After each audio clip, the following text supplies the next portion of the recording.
দেবী সর্বভূতেষু শক্তিরূপেণ সংস্থিতম নমস্তস্যৈ নমস্তস্যৈ নমস্তস্যৈ নমো নমঃ। নমস্কার বন্ধুরা, অ্যাস্ট্রোমিথ বাংলা চ্যানেলে আপনাদের সবাইকে স্বাগত। পৌরাণিক বিশ্বাস অনুসারে সমগ্র পৃথিবী যখন অন্ধকারে নিমজ্জিত ছিল, তখন মা কুষ্মান্ডা তার মিষ্টি হাসি দিয়ে বিশ্ব সৃষ্টি করেছিলেন। নবরাত্রি চতুর্থ দিনে এই দেবী কুষ্মান্ডাকে আরাধনা করা হয়। নবরাত্রি চতুর্থ দিনে মা কুষ্মান্ডার পুজো করা হয়। দেবী কুষ্মান্ডাকে মহাবিশ্বের আদি শক্তি বলে মনে করা হয়। মা দুর্গার সমস্ত রূপের মধ্যে মা কুষ্মান্ডার রূপকে সবচেয়ে উগ্র বলে মনে করা হয়। মা কুষ্মান্ডা সূর্যের মতো তেজ দেন। পৌরাণিক বিশ্বাস অনুযায়ী সমগ্র পৃথিবী যখন অন্ধকারে নিমজ্জিত ছিল, তখন মা কুষ্মান্ডা তার হাসি দিয়ে, তার মিষ্টি হাসি দিয়ে বিশ্ব সৃষ্টি করেছিলেন। এমনটা বিশ্বাস করা হয় যে কুষ্মান্ডা মার পুজো করলে বুদ্ধি বাড়ে। আনুষ্ঠানিকভাবে দেবী কুষ্মান্ডাকে পুজো করার পর তার আরতি করে পূজা শেষ করা উচিত। মা কুষ্মান্ডার পূজা পদ্ধতি। শারদীয় নবরাত্রি চতুর্থ দিনে দেবী কুষ্মান্ডার পুজো করার সময় হলুদ রঙের বস্ত্র পরিধান করুন। এরপরে নিবেদন করুন কুমকুম, মৌলি, গোটা চাল। একটি পানের ওপর সামান্য জাফরান নিন আর ওম হ্রিম বৃহস্পতি নম মন্ত্রটি জপ করে দেবীকে অর্পণ করুন। এরপরে ওম কুষ্মান্ডায় নম মন্ত্রের একমালা জপ করুন, অর্থাৎ 108 বার জপ করুন।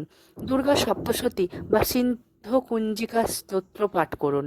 মা কুষ্মান্ডা হলুদ রং খুব পছন্দ করেন। এই দিনে দেবীকে পুজো করার সময় হলুদ বস্ত্র, হলুদ চুড়ি, হলুদ মিষ্টি নিবেদন করুন। দেবী কুষ্মান্ডা হলুদ পদ্ম পছন্দ করেন। এটা বিশ্বাস করা হয় যে দেবীকে এটি নিবেদন করলে ব্যক্তি সুস্বাস্থ্যের আশীর্বাদ লাভ করেন।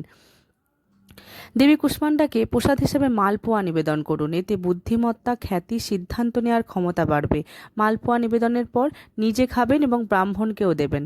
মা কুষ্মান্ডার মন্ত্র: ওম জয়ন্তী মঙ্গলা কালী ভদ্রকালী কপালিনী দুর্গা ক্ষমা শিবা ধাত্রী স্বাহা স্বাধা নমস্তুতে। অর্থাৎ দেবী সর্বভূতেষু মা কুষ্মান্ডা নমস্তস্যায় নমস্তস্যায় নমস্তস্যায় নমো নমঃ। প্রতিদিনের মতোই আজকেও আমি দেবী দুর্গার 108টি নাম জপ করব। ওং সতী সাধ্বী ভবপ্রীতা ভবানী ভবমোচনী আর্যা দুর্গা জয়া আদ্যা ত্রিনেত্রা শূলধারিণী পিনাকধারিণী চিত্রা চন্দ্রঘণ্টা মহাতপা মন বুদ্ধি অহংকারা চিত্তরূপা চিতা চিতি সর্বমন্ত্রময়ী সত্তা সত্যনন্দ স্বরূপিণী অনন্তা ভাবিনী ভাব্বা ভব্বা অভব্বা সদাগতি শাম্ভবী দেবমাতা চিন্তা রত্নপ্রিয়া সর্ববিদ্যা দক্ষকন্যা দক্ষযজ্ঞ বিনাশিনী অপর্ণা অনেক বর্ণা পাটলা পাটলাবতী পট্টাম্বর পরিধানা কলমঞ্জির রঞ্জিনী অমেয় বক্রমা ক্রূরা সুন্দরী সুরসুন্দরী বন দুর্গা মাতঙ্গী মতঙ্গ মুনি পূজিতা ব্রাহ্মী মাহেশ্বরী ঐন্দ্রী কৌমারী বৈষ্ণবী চামুণ্ডা বারাহী লক্ষ্মী পুরুষাকৃতি বিমলা উৎকর্ষিণী জ্ঞানা ক্রিয়া নিত্যা বুদ্ধিদা বহুলা বহুল প্রেমা সর্ববাহন বাহনা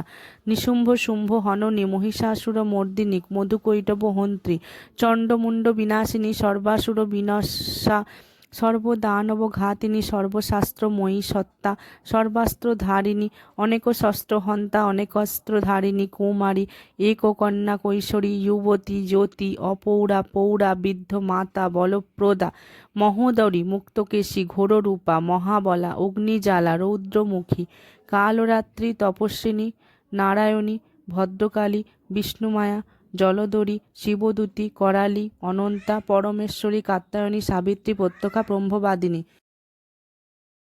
বলা আছে, নবরাত্রি চলাকালীন যদি দেবী দুর্গার 108টি নাম কেউ জপ করতে পারে অথবা জপ করতে না পারলেও অন্তত শুনতে পারে, তাহলে অনেক সমস্যা থেকে সে মুক্তি লাভ করে।